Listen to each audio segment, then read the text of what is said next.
Nós estamos diante de um livro que faz uma ponte de transição entre os 5 primeiros livros da Bíblia Sagrada e tudo aquilo que nós vamos conhecer como bloco histórico do Antigo Testamento. O livro de Josué cria uma ponte, um link, um elo de ligação entre os últimos quadros pintados no livro de Deuteronômio e tudo que passa a se suceder a partir do primeiro versículo da sua narrativa.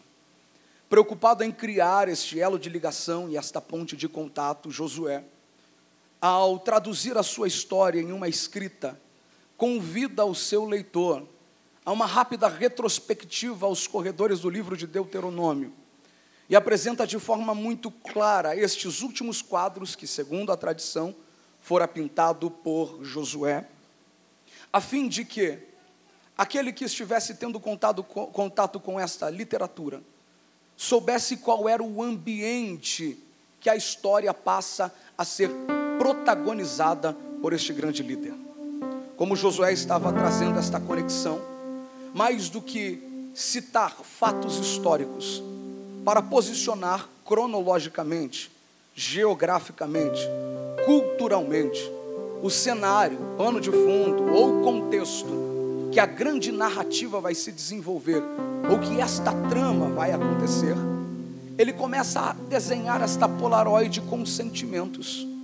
Se fosse apenas para posicionar um ambiente histórico, a primeira informação que ele insere já é o suficiente para sabermos que tudo o que acontece através da sua vida como protagonista nesta trama, acontece após a morte de um grande líder. Como ele não está apenas nos trazendo um posicionamento cronológico, mas está colocando cores sobre este quadro. Cores não tão alegres e vivas assim. Cores de sofrimento, cores de tristeza. Está pintando com emoções que estavam feridas e frustradas por este fato que ele menciona, a morte de um homem. Entretanto, a morte narrada por Josué não era a morte de apenas mais um hebreu. A morte narrada por Josué não era apenas a morte de um homem que deixou o Egito em direção a uma terra prometida. A morte que Josué está narrando é a morte de um grande líder. O maior líder que Israel havia tido o privilégio de conhecer. Um líder que, na verdade, era mais do que um líder. Era uma grande referência. O símbolo de uma geração.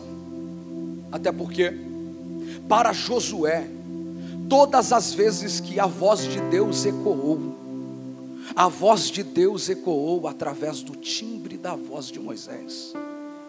Deus resolve falar com o seu povo ao tirar o povo do Egito, reúne o povo ao redor da montanha, sinais de trovões, relâmpagos, fumaça, fogo. O monte começa a queimar, as águas evaporam, os gravetos queimam. Isaías evoca isso depois, na profecia registrada no capítulo de número 64. O que acontece é Deus reunindo o seu povo para um culto no qual ele mesmo seria o pregador. Porém, quando ele começa a pregar, a Bíblia vai dizer que, ao contrário da Almaty Regional Portão, que quando começa a ouvir a voz de Deus, Ezequiel grita dizendo: fala mesmo, Jesus, glória, louvado seja o teu nome. Mesmo quando está doendo, tem gente que diz: é desse jeito que eu gosto, Jesus. Diferente da Regional Portão, diferente da Almaty, o povo da igreja do deserto, ao ouvir a voz de Deus, começa a gritar dizendo: para de falar. Acaba a pregação, melhor, acaba a pregação do Senhor. Pare o Senhor de falar conosco, porque senão nós morreremos. Fale o Senhor com Moisés, e Moisés seja o interlocutor da tua vontade. Deus, como não fala com quem não quer ouvir, não enche quem não quer ser cheio, não levanta quem não quer ser levantado.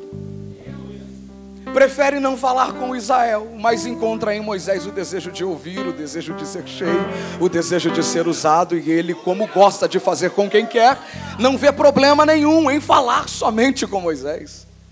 Um nível de comunhão tão transcendente, tão glorioso, que na Bíblia nós encontramos dificuldades de vislumbrar alguém como Moisés.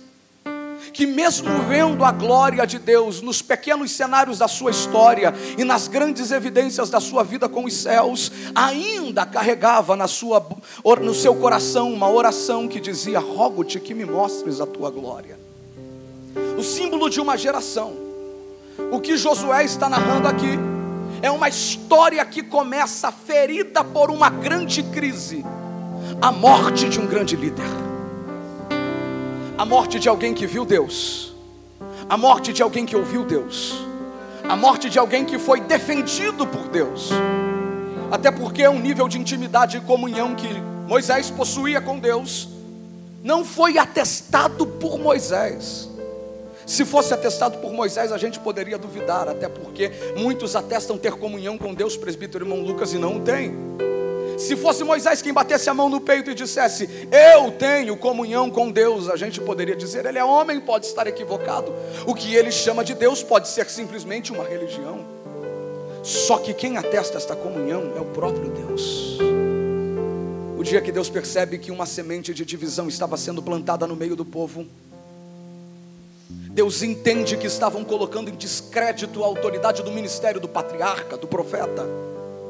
E ao perceber que aqueles que possuíam seu sangue estavam tentando disseminar a ideia de que Moisés estava velho, que poderia ser substituído ou poderia ser trocado, auxiliado por uma segunda liderança, Deus resolve marcar uma audiência. E esta audiência vai acontecer no tabernáculo. Eu imagino Deus oficiando Moisés desta audiência, pastor Natanael, nobre advogado, dando a intimação para ser entregada também ao réu e à ré, chamando-os para este ambiente de julgamento no qual o próprio juiz era o Todo-Poderoso. Se a pergunta fosse feita: mas quem será o promotor? Deus também diria: eu também serei o promotor. E o advogado, Senhor?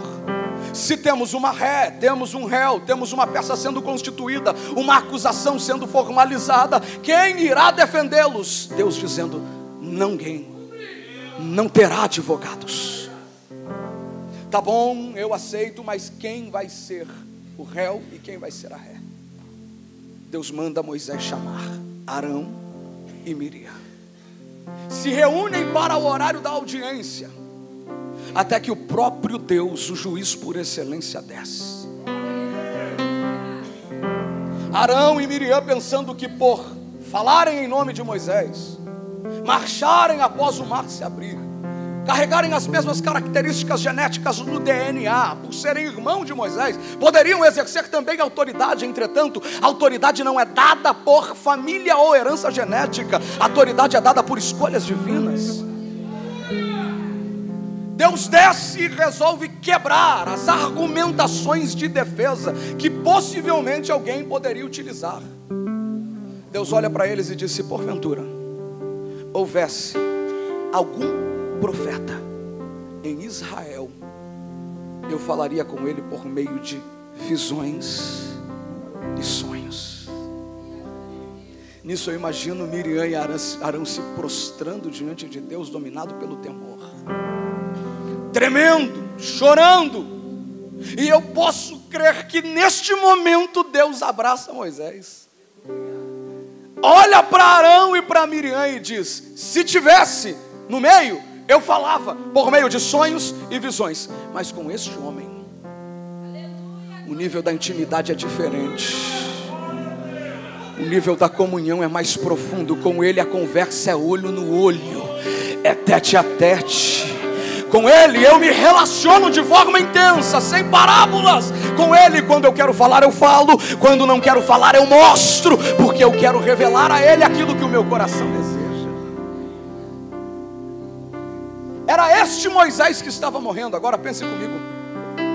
Você é adolescente, criado no deserto, na fase mais crítica da tua vida, onde as perguntas surgem de forma tão natural, perguntando para o teu pai: pai, parece que faz 10 anos que a gente anda em círculos e não chega em lugar nenhum. Teu pai dizendo: calma, filho, daqui um pouco vai ter vigília e o pastor Moisés vai pregar. Você chegava na vigília e o pastor Moisés dizia: a gente não está andando em círculos coisa nenhuma. é que Deus me disse que quando a coluna de fogo para, a gente para também. Só que quando a coluna de fumaça anda, a gente anda também. Logo, a gente não anda pelos nossos desejos, pelas nossas concupiscências, pelas nossas vontades. A gente só anda quando Deus manda a gente andar. A gente só para quando Deus manda a gente parar. Imagine você já mais jovem, saindo desta fase sensório-motor, alcançando uma fase concreta, raciocínio, desenvolvimento, claro, das suas próprias vontades. Jovem, olhando para o teu pai e dizendo: pai, eu tinha 1,20 m quando estava com 8 anos, 6, 5, agora eu estou com quase 2. O que me espanta é que tanto quando eu tinha 5 como agora tenho 18, a roupa que eu estou usando é a mesma. Teu pai olhando para você e dizendo: é porque o pastor Moisés disse que não faltaria providência no deserto.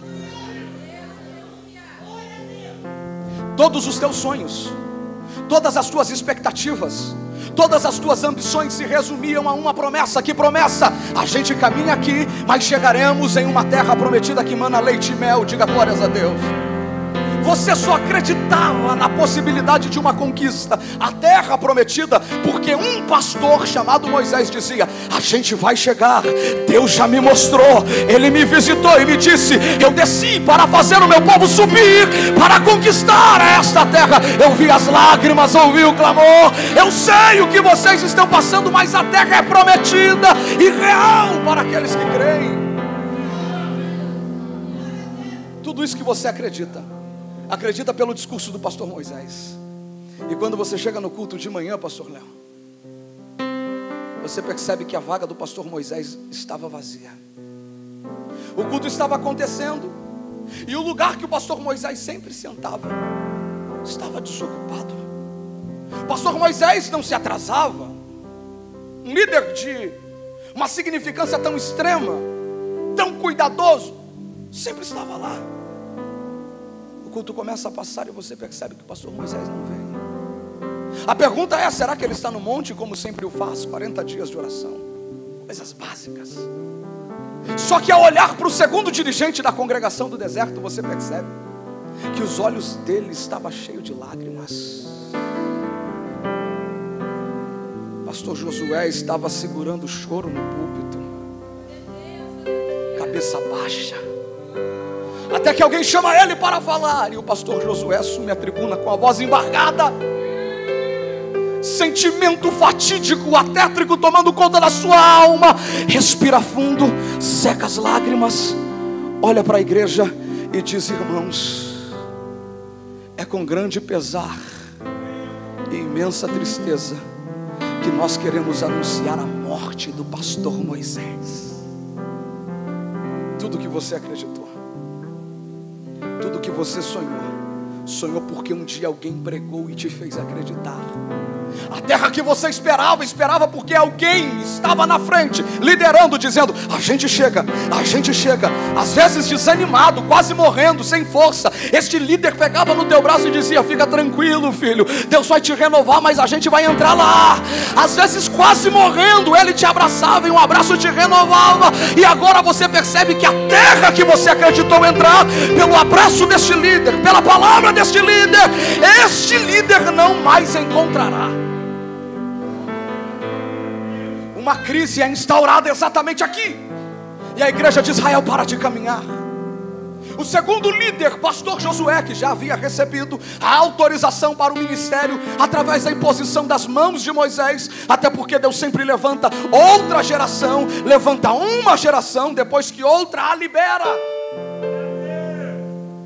Mesmo entendendo tudo sobre tabernáculo, mesmo compreendendo as normas para estabelecimento de culto, entendendo tudo sobre os tratados estabelecidos para o levirato, os mandamentos de forma clara, Josué entendia 613, 365 negativos, 248 afirmativos, altares para sacrifício de incenso, altares para pecados escondidos, pecados revelados. Josué sabia cada centímetro da tenda, como se monta, onde se estabelece, como se carrega.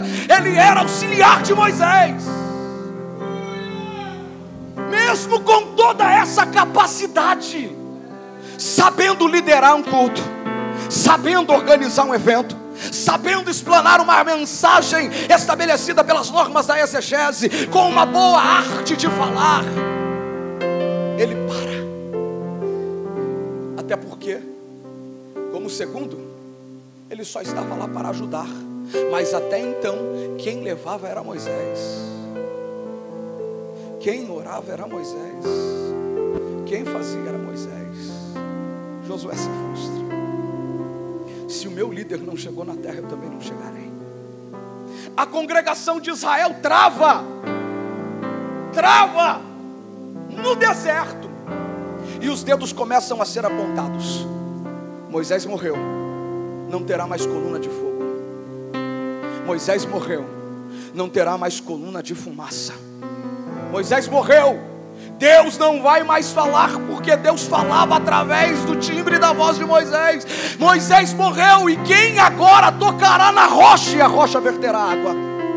Quem agora irá pregar para a gente o que Deus tem para as nossas vidas? Quem agora irá orar? Eu imagino a crise do lado de dentro. Não temos mais uma referência, não temos mais uma liderança, não temos mais alguém que nos inspire, não temos mais alguém que fala com Deus, não temos mais alguém que se relaciona com Deus. A promessa morreu. Do lado de fora, as nações dizendo: aqueles que desbarataram o Egito agora estão morrendo no deserto. Aqueles que venceram os deuses do Egito agora não tem mais o líder que era a referência de glória, a referência de poder, a referência de intimidade, a referência de comunhão. Agora as portas da igreja de Israel vai fechar.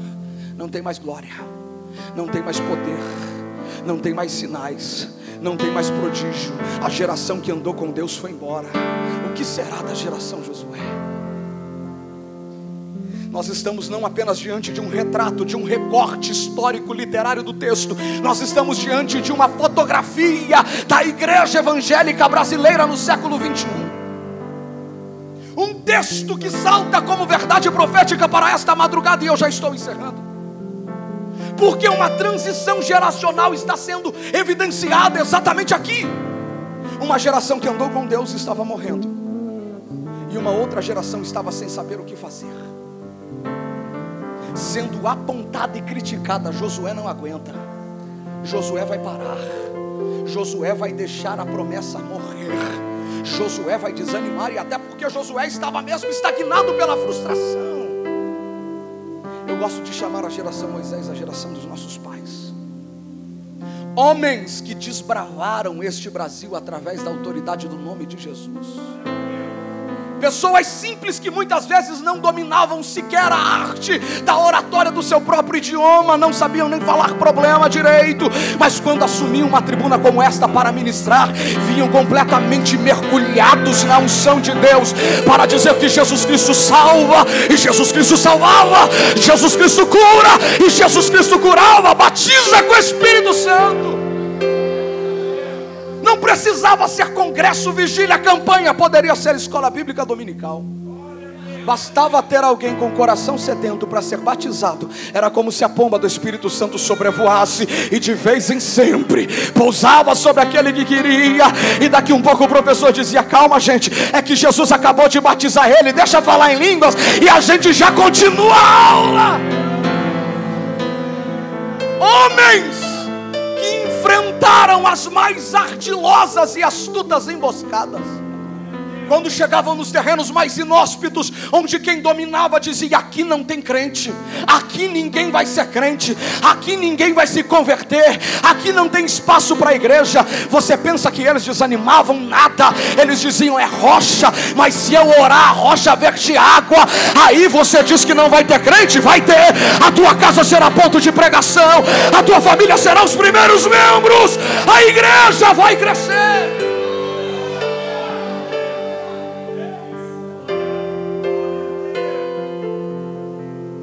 Homens como o nosso saudoso pastor presidente, pastor Pimentel.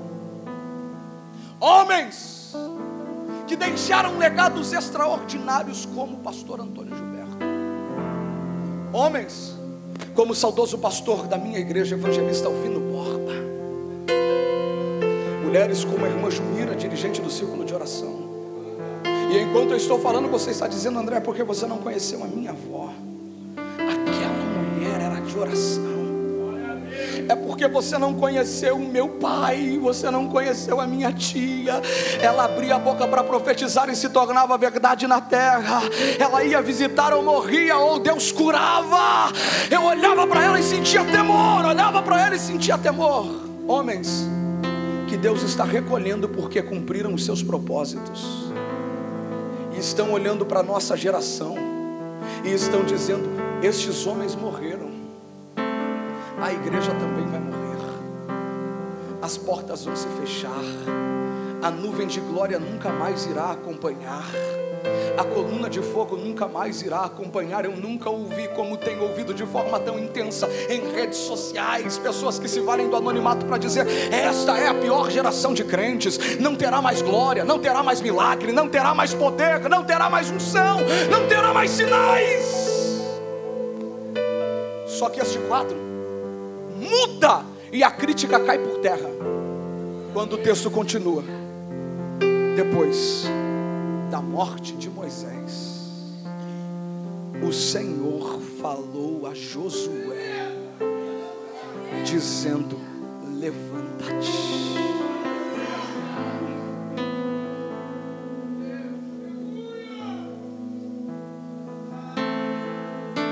O fato de Deus falar não é apenas uma informação da ação divina em verbalizar. O ato de Deus falar não é apenas Deus se pronunciando. Quando a Bíblia diz: e falou o Senhor a Josué, a Bíblia está dizendo: todos acharam que a glória morreu com Moisés, mas falou o Senhor a Josué. Todos acharam que não teria mais milagre porque Moisés morreu, a Bíblia diz: e falou o Senhor a Josué. Todos acharam que Deus não falaria mais porque Deus só tinha Moisés na terra, a Bíblia diz: e falou o Senhor a Josué. Porque a Bíblia está dizendo: Moisés morreu, mas a promessa não morreu com ele. Moisés morreu, mas a glória não morreu com ele. Moisés morreu, mas o poder não morreu com ele. Eu ainda tenho promessa, a promessa é com Israel. Vocês não vão morrer no deserto. Josué, eu só preciso de alguém que queira. Se tu quer, levanta-te, rapaz, levanta-te, porque do mesmo jeito, do mesmo jeitinho, da mesma forma que eu usei Moisés, eu também vou te usar. A mesma graça, o mesmo poder, a mesma unção, a mesma glória. Se tem alguém que acredita no que eu estou pregando, levante as duas mãos aos céus por 30 segundos e me cai uma palavra de gratidão a Deus. Eu vou deixar você adorar, depois eu vou continuar.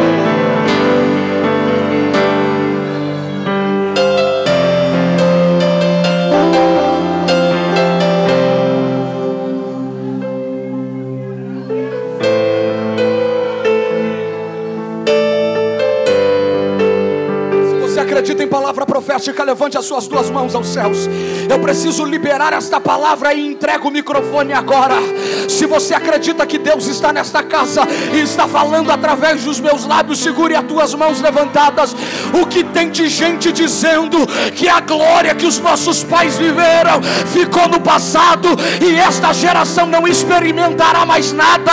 O que tem de gente dizendo: é melhor a igreja Assembleia de Deus fechar as portas porque está atrasada, ultrapassada, esquecida. Eu assumo essa tribuna como profeta de Deus para liberar uma palavra sobre essa geração. O pastor Pimentel morreu, Daniel Berger morreu, Gunnar Wingre morreu, Jonathan Wesley morreu, Jonathan Edwards morreu, homens como o pastor Antônio Gilberto morreram. Só que a promessa é para a igreja, não era só para eles. A glória para a igreja não era para eles. Para quem acha que paralítico andando é coisa do passado, se prepare, pois Deus está gritando para esta geração: se queres, levanta-te, a glória ainda é minha, o poder ainda é meu, o Brasil experimentará o maior avivamento. Se tem alguém que crê, se coloque de pé diante de Deus e diga: Deus, eu quero.